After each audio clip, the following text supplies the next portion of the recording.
This is a reading from the poem of the Man God by Maria Valtorta, Volume 3, Episode 327.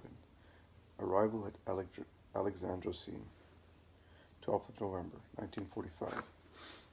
They reached the road once again after a long tour through fields, and after crossing the torrent by a little bridge of squeaky boards, fit only for people, a footbridge rather than anything more substantial.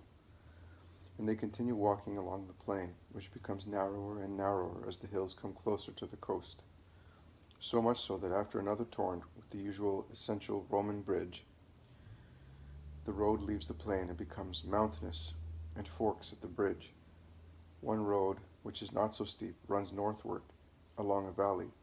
The other one, which Jesus takes, following the indication of the Roman milestone,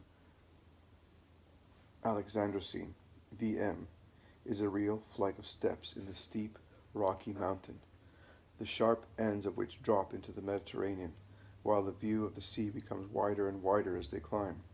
Only pedestrians and little donkeys can go along the road, or flight of steps, as it should be called, but probably because it is a good shortcut, it is very busy, and people curiously watch the unusual Galilean group going along it. "That must be the Cape of the Storm," says Matthew, pointing to the promontory jutting out into the sea. "Yes, down there is the village of which the fisherman spoke to us," confirms James of Zebedee.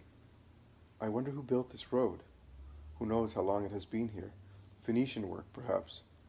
From the top we shall see Alexandroscene, beyond which there is the White Cape. You will see a large expanse of sea, my dear John," says Jesus, laying an arm on the shoulders of the apostle. "That will make me happy, but it will soon be dark. Where are we stopping?" "At Alexandroscene. See, the road is already going down where the plain stretches as far as that town, which you can see over there." "It is the town of the woman from Antigonea. How can we satisfy her request?" asks Andrew. "You know, Master, she said to us, 'Go to Alexandroscene. My brothers have stores there, and they are proselytes. Tell them about the Master. We are children of God too.' And she wept, because as she is a daughter-in-law, she is rather frowned upon, so her brothers never go to see her, and she never hears of them," explains John.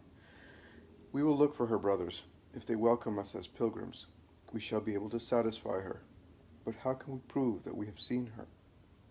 "She works for Lazarus, and we are Lazarus's friends," says Jesus. "That is true. You can speak." "Yes, but quicken your pace so that we may find the house. Do you know where it is?" "Yes, it is near the fort. They deal very much with the Romans, to whom they sell many goods." "Very well." They cover the beautiful level road quickly, a real consular road, linked with roads coming from the mainland, and it proceeds towards the mainland after the steep flight of steps across the rocky promontory near the coast. Alexandroscene is more military than a civil town. It must be of strategic importance, but I do not know why. Enclosed between two promontories, it looks like a sentry watching that part of the sea. Now that it is possible to see both capes, many military towers are visible on them, forming a chain with those in the plain and in town, where the imposing fort dominates near the seashore. They enter the town after crossing another little torrent near the gate, and they proceed towards the severe mass of the fort, looking around inquisitively, and being watched curiously. There are numerous soldiers, and they appear to be on good terms with the citizens, which makes the apostles mumble. These Phoenicians have no sense of humor. They reach the stores of Hermione's brothers, while the last customers are coming out laden with all kinds of goods, from pieces of cloth to kitchenware, to hay, corn, oil, foodstuffs. The large entrance hall smells of leather, spices, hay, straw, raw wool, and it leads into a yard as wide as a square, with storehouses under the porches. A swarthy, bearded man goes to meet them. "What do you need? Foodstuffs?" "Yes, and lodgings, if you do not mind giving hospitality to pilgrims. We come from far, and have never been here before. Welcome us in the name of the Lord." The man looks carefully at Jesus, who has spoken on behalf of everybody. He scans his face, then says, "Actually, we do not give lodgings, but I like you. You are a Galilean, are you not? Better Galileans than Judeans. Too much mold in the latter. They never forgave us for not having pure blood. It would be much better if their souls were pure. Come in here. I will be back at once. I am closing up. It is already dark.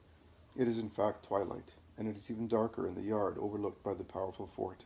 They go into a room, and tired as they are, they sit down on seats scattered here and there.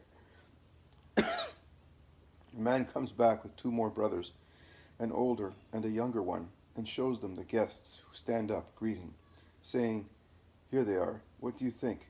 They seem to be honest." "Yes, you have done the right thing," says the oldest brother to his younger one, and then addressing the guest, or rather Jesus, who clearly appears to be the head, he says, "What are your names?" "Jesus of Nazareth, James and Judas also of Nazareth, James and John of Bethsaida, and Andrew as well, and Matthew of Capernaum.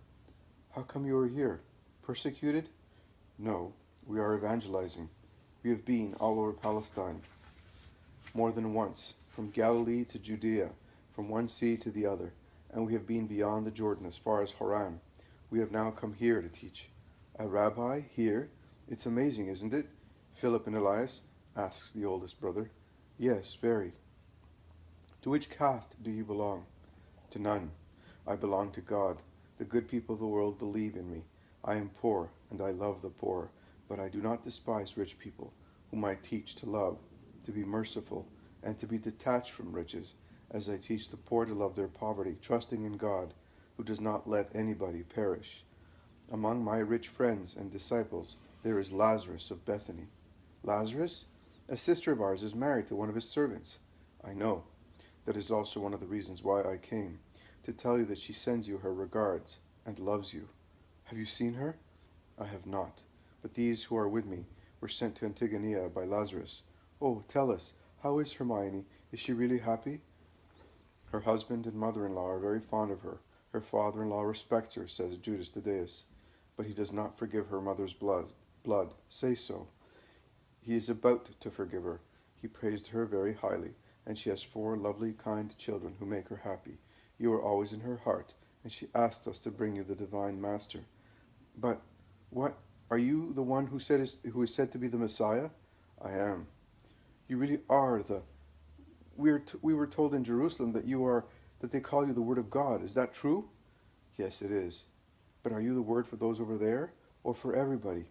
"For everybody." "Can you believe that I am the Word of God?" "It costs nothing to believe, particularly when one hopes that what one believes in can remove what makes one suffer." "That is true, Elias, but do not say that. It is an impure thought, much more impure than mixed blood. Do not rejoice at the hope that what makes you suffer as a man, despised by other people, may vanish, but rejoice at the hope of conquering the kingdom of heaven." "You are right. I am half a pagan, Lord. Do not lose heart. I love you also, and I have come for you too." "They must be tired, Elias. You are keeping them here talking. Let us go and have supper, and then we will take them to rest. There are no women here.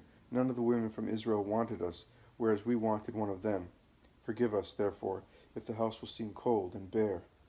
Your kind hearts will warm and adorn it for us. How long are you staying?" "No more than 1 day. I want to go towards Tyre and Sidon, and I would like to be at Akzib before the Sabbath." "It's not possible, Lord. Sidon is far away. I would like to speak here tomorrow. Our house is like a port. Without going out, you will have as many listeners as you wish, all the more so as tomorrow is market day. Let us go then, and may the Lord reward you for your charity."